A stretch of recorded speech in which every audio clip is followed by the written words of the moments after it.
Hello, and welcome to your professional development on malfeasance, misfeasance, and nonfeasance. We're going to talk about the legal definitions of these words and also how they apply to you as an educator. Hope you enjoy. The feasances can be a little confusing. Malfeasance, misfeasance, nonfeasance. I get a little tongue-tied. But hopefully by the end of the presentation you will understand.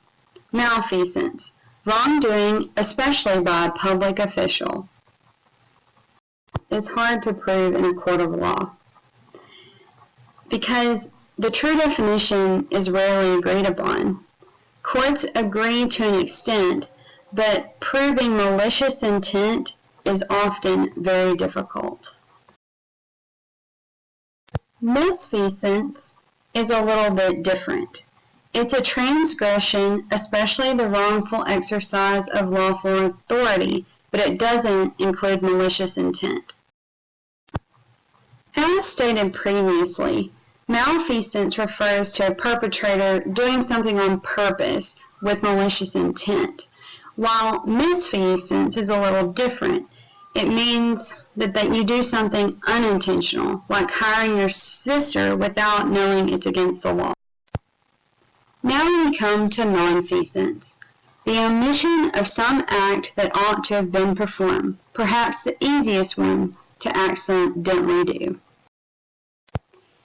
For instance, let's say a daycare provider is employed to supervise children, but a child climbs out the window and they fall down.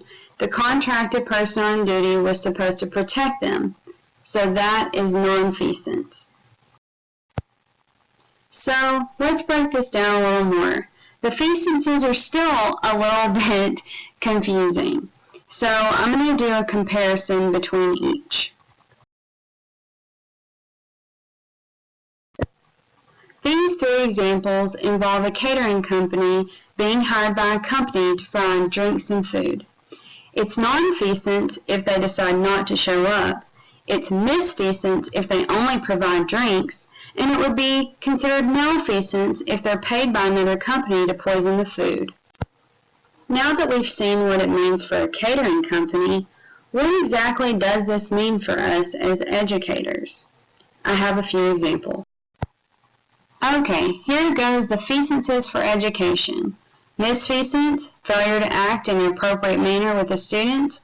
Malfeasance, breaking the law on school grounds.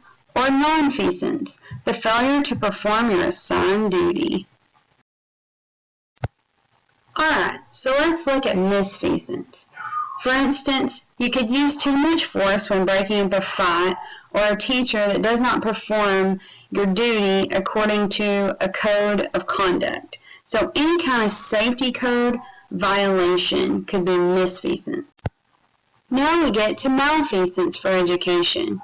So breaking the law on school grounds. For example, smoking marijuana on school grounds, slapping your principal, we must not do that, or even spanking a student in certain situations or districts. Now to nonfeasance in education, failure to perform your assigned duty. So let's say you leave your assigned post, like recess duty, for a personal reason. While you are gone, a student gets hurt. Then you have committed nonfeasance. How can you avoid these feasances? Obey the rules. Do your job. Know the policies and procedures. Use common sense. Keep personal work at home.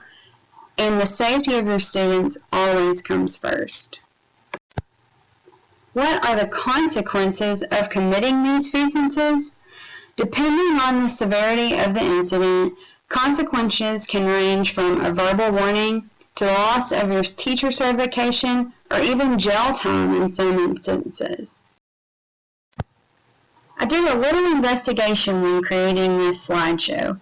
Use dictionary.com for legal definitions, Investopedia for legal examples, a book called The American Teacher Foundations of Education, and presented on Powtoon.